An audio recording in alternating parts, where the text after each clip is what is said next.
Thanks for tuning in today. I'm Dr. Nick, the Incrementalist. Join me as I seek out the small incremental changes being applied in other industries that we can learn from and that can be applied in healthcare. Can these changes bring immediate value, but also add up to the big improvements and revolution we need in healthcare? Come along with me to explore the possibilities.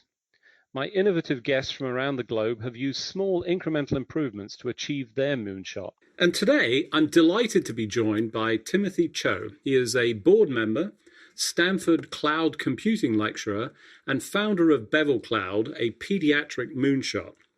As we do each and every week, Timothy, if you would, tell us a little bit about your story to this point in your career, because it bears a lot of relevance to some of the topic that we're going to cover today. Yeah. Well, first of all, thank you for having me. So as I say to my clinician friends, I have no medical background whatsoever. I have been in the IT side of the world since the beginning of my career. My last job was running the cloud computing business at Oracle. When I retired, I went back to Stanford and started up the first class on cloud computing there. And that's really the origin of all of what has gone on, or I call it my last great project, because I meet a guy who has an MD, an MPH, an MBA. He's chief of pediatric cardiology at the Children's Hospital of Orange County. And as you know, Dr. Anthony Chang has gone on to be a major, let's call it, advocate for AI in medicine, whether it's pediatric or adult medicine. And it's really Anthony who is a portal into the world of medicine and the world of pediatric medicine. And I learned things. I mean, go on. No, I was just going to say, I would say he's more than an advocate. He's a force for AI. Yes. We're very lucky to both know him and be around him, because it's always a great pleasure to see and hear what he's managed to achieve, when I think in many years gone by, people were sort of, yeah, it's interesting, but not that interesting. So, yes. Highly relevant background, lots of experience, but you've really sort of narrowed this down into a focus on Bevel Cloud. And if you would, tell us a little bit about what the challenge is, what the problem is that you're solving, and a little bit of what the story is today. Yeah. So after meeting Anthony, right, I came to learn that the healthcare system still uses CD-ROMs to pass data around, which I was like, are you kidding me? And then obviously at the other end of the spectrum, if you're a student of what is going on in the world of AI and particularly deep learning, the only way we're ever going to build image-based AI is we have to get access to large quantities of diverse data. Otherwise, you can't do this, right? And so I'm listening to all this, and my whole background's infrastructure software. And I'm thinking, this is all the same problem. And so right at the beginning of COVID, mostly because we all got bored of watching too much Netflix, I brought a team together of infrastructure engineers, people I've worked with across the board, and we set ourselves a mission. We call it the pediatric moonshot, which is to reduce healthcare inequity, lower cost, and improve patient outcomes for kids locally, nationally, and globally. How? By creating privacy-preserving, real-time applications based on access to data in all 1 million healthcare machines in all 500 children's hospitals in the world. And when I say healthcare machine, I mean everything from imaging machines, ultrasounds, MRIs, CTs, et cetera, but all the way to bedside monitors, blood analyzers, gene sequencers. All of that fits into machines because that's really where the data is. I mean, the EMR EHR thing is just a giant billing engine with some notes in it, which is fine. I know why we have to have that. But that's not that's not the treasure trove. The treasure trove is sitting in the machines. So I can't disagree with you. I think that's exactly right. We've struggled with this, and through the course of my history, I've lived this experience of prior to the digital. When we moved from imaging into the digital world, that was significantly painful. We had to sort of try and grab some of the old images, scan them. I've tried to carry this around. To this day, I still receive a CD-ROM from every imaging study that I get, and I import it and carry that through. Why are we in this circumstance? I mean, it just doesn't seem like it should be that difficult, yet it clearly must be, because otherwise it would have been fixed by now. Yeah, I'll tell you, I think some of the difficulty, and I'll talk a little bit about our technology. Some of it is we haven't had the right technological approach until now. And then some of it, as all of you in healthcare well recognize, has to do with all these silos that are organized within hospitals, across hospitals, that make any ability to build networks really difficult. So it's both sides, right? And we could get into privacy and other issues. But let me just say, we took this mission and said, well, how the hell are we going to do this, right? All million machines. So just like the original moonshot, we said we need to build a new rocket. So we built a new rocket. It is a highly decentralized, in the building cloud service, meaning that the servers. So if you took my class on the very first day at Stanford, I would say, well, what is Amazon or Google Cloud? It's they buy a bunch of machines, they manage them, they put them in about 10 data centers in the world. What is Bevel Cloud doing? Getting a bunch of machines, managing them. They just figured out how we could put it inside the building at the Children's Hospital of Orange County or at Bambino Gesù in the Vatican. Why does it need to be in the building, you might ask? Well, the only way you can talk to the ultrasound machine is you have to be on the network with the ultrasound machine or the blood analyzer or any of the machines I talked about. So obviously, day one, we knew that security and privacy were going to be the biggest issues. And the very first conversations we had with the IT departments, they all said NFW. Yeah. Right? Yeah. I was going to say that was going to be the. Yeah, we all, because we've all been in this world. And so we know that that's what they're going to say. So we engineered over 30 different security and privacy features from the very get-go because we knew this, so that we could securely do this, meaning be able to place a server inside the Children's Hospital of Orange County or any children's hospital, or frankly, any building, as you will hear in a minute. So 2022, we really dedicated to, okay, let's get out of PowerPoint and do this. And so 2022 was very much focused around deploying what we call edge zones, which is to put a server inside the Children's Hospital in the building in 8 different buildings on 3 different continents, right? So I'll say we exited 2022 feeling pretty good about, we knew how it could work. We had gone through security reviews. You can easily imagine this, right? BAA agreements. I mean, all of the, things that are necessary to put something like this in place. Now, just to make an economic point about this, because we do all of this work, security work, right? Data use agreement, blah, blah, blah. Now an application, a cardiology application or a radiology application does not have to go through all of that because we've done the underlying infrastructure. And unfortunately, what we've observed up until now is that a person who goes in and wants to build a sepsis prediction algorithm ends up having to build the full stack, ends up having to deal with the question of, well, how are you securely attached to the bedside monitor? And how are you going to send the data? And is it encrypted?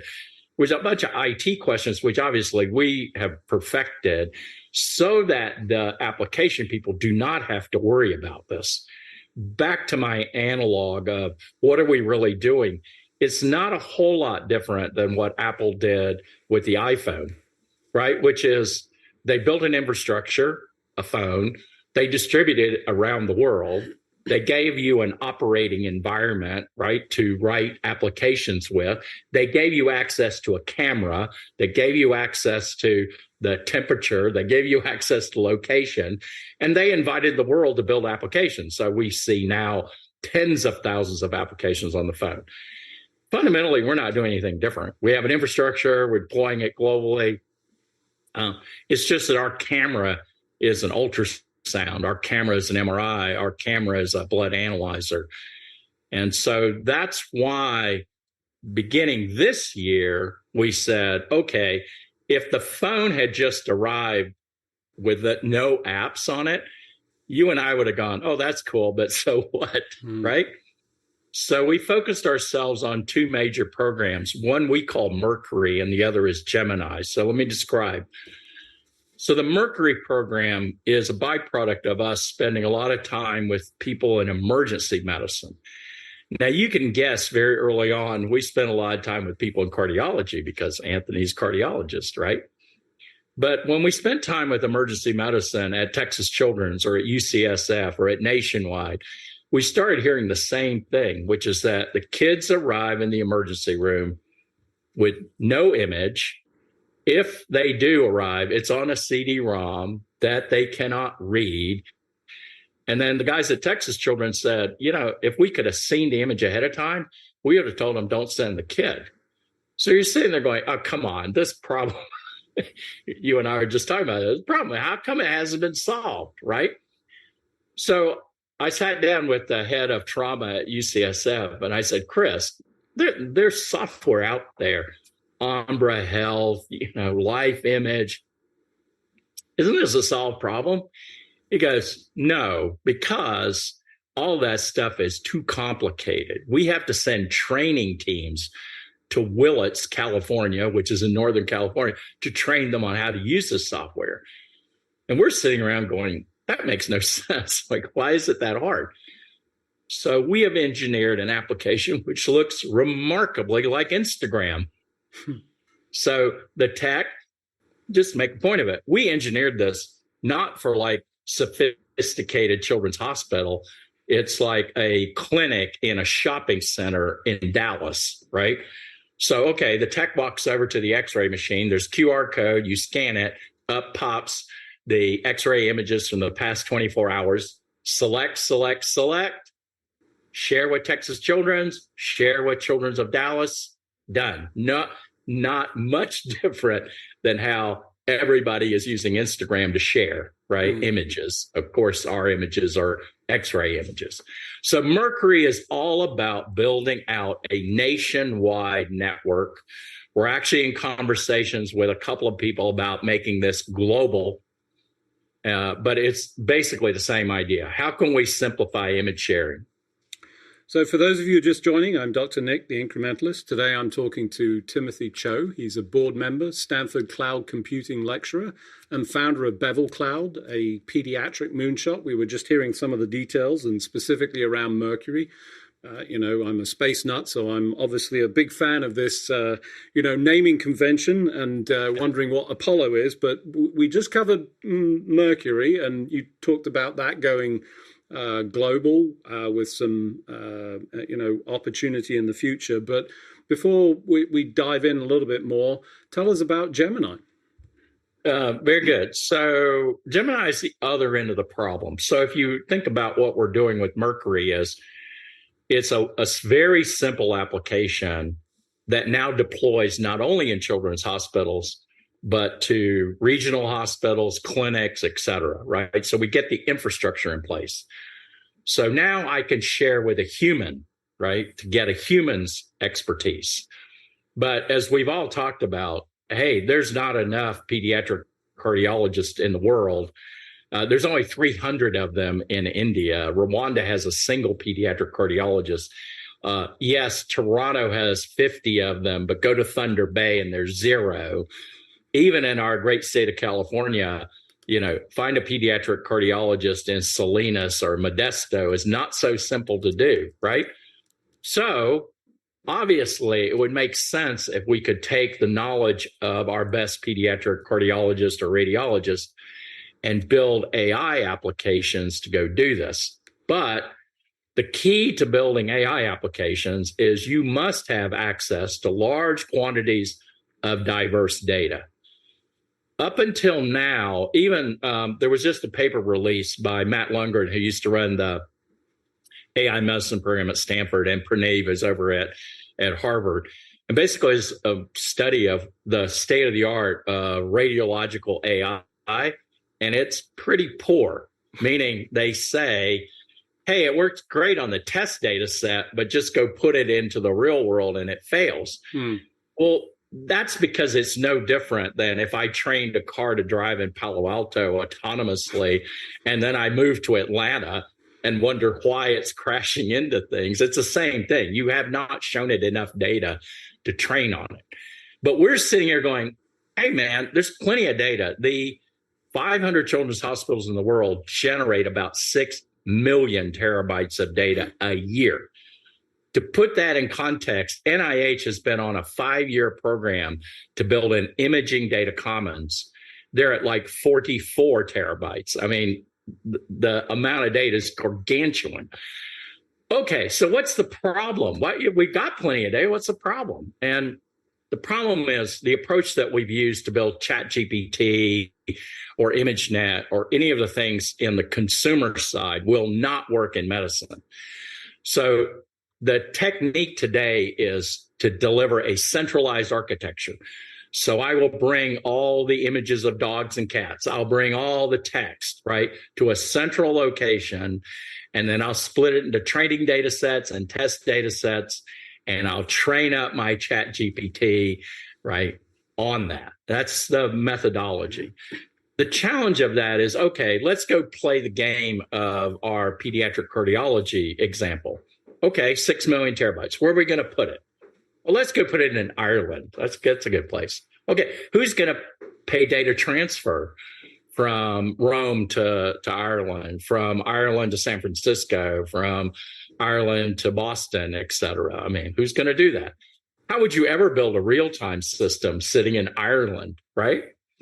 And finally, what about privacy? One of our key core team members is a former student who has 15 years of privacy law experience. So we engineered around privacy management on day one.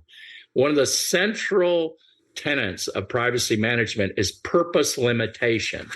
When you aggregate a whole bunch of data at some site, you got to go, what are you going to do with it? We're going to do good stuff with it. No. And obviously, our European friends can talk about data sovereignty issues, data residency issues, et cetera. So the trick question becomes, I got those 6 million terabytes, but how do I learn in a decentralized architecture? Right. And so we are borrowing technology that was developed on consumer side, referred to as federated learning, right, which powers Siri. Siri is not sending your voice print to the Apple Cloud at all. It's learning on your phone, learning locally, and only transmitting model parameters. Right. We've done early work that says the same thing can be true. So we can learn on the data in the Children's Hospital in Delaware without it ever leaving Delaware, or in the Children's Hospital in Chicago without it ever leaving Chicago. And that is what Gemini is all about. We are building an AI lab, a research lab for children's medicine, which will initially start with 100 ultrasounds, twinned to 100 servers in 6 locations on 2 continents. And we will provide a very simple neural network application referred to as ejection fraction measurement. And we will use that to help ourselves understand, one, what federated learning frameworks work the best. Most of these were developed for the consumer side, as well as what methodologies work the best to be able to build accurate AI algorithms. And that is we're going to expand it to 32 sites, all imaging machines, in the first year and a half of the Gemini program. So Gemini is a research lab for us, the collective us, the clinicians, the tech people, to really push the state of the art of AI in children's medicine. And that's the purpose of Gemini. Reminds me a lot of the SETI, original SETI program that distributed little modules. I know it's not exactly the same, but the same kind of principle of using that sort of diverse computing and powering all of this. I mean, similar principles. Obviously, or at least, to my understanding, that solves or resolves some of the privacy problems because you're not transporting or transmitting that data. You're allowing access or, giving access through the secure channels that you've created through the Mercury program. You've repeatedly said throughout all of this, pediatric, and I'm going to ask because, I'm a little bit biased, maybe, somewhat interested because I'm no longer in that zone. Is this just for pediatric, or are we going to see this in, broader categories? Yeah, I have obviously been asked that question. We're a young venture, and one of the things about young ventures is you have to have focus. And so we feel like this is a good focus. It's a mission worth accomplishing. But obviously, the ultrasound does not know what hospital it's in. And I just explained that Mercury is going to put edge zones in non-children's hospitals. So the techniques that we are implementing are all equally applicable to adult medicine. But back to focus. Let's accomplish this mission, and then it's the portability into adult is there. Fully respect that. I think there are many startups that fail because of diversification and lack of focus. So I fully understand that. So as you think about the future, and I'm going to guess now, the next program, Apollo, what's coming there? And you can tell me if that's not the right name. It is a good thing about using this convention, at least for all of us old people that remember all these names, right? Oh, come on. It inspired us. Let's be clear. At least it did me. Well, hey, I actually declined a job at IBM to go work for NASA. Oh, okay. Make me even more envious. Yeah. So, I wanted to be a rocket scientist. So, Apollo, at least for us, and we're not putting much effort into this right now, is really when you put the two things together. Because what I described as a research lab, which will hopefully build a lot of very interesting applications in cardiology, radiology, et cetera. There's the next step, as everybody knows, which is, okay, I've got the software. Now, how does this go into production, right? And really, Apollo is where the two things come together, right? We've got the applications, and now we've got the infrastructure to layer it into so that we can now bring the two pieces together, and we'll be on the moon. Fantastic. Well, and then we'll be going further than that, because obviously there's many, many more applications. I mean, you've taken one of those wicked problems in healthcare, which I think to those outside seems always a little bit obscure as to why that would be a wicked problem. Gosh, it's just an image, and we all use Instagram and, share photos and whatever. And, security plays some degree to that, but it's not always centered on that. There's many, many layers to this. I think, the thoughtful approach that you've identified, built for this, and created this infrastructure around a very focused problem that people can get behind. I think that's also elegant in that pediatric sharing of images and children are future, and we're underserving them, as you described, with people arriving in emergency rooms that shouldn't be, and lack of sharing of imaging. Very exciting time. I'm obviously excited about it from a personal standpoint, but, recognize it's not going to hit my area of utility for a little bit of time.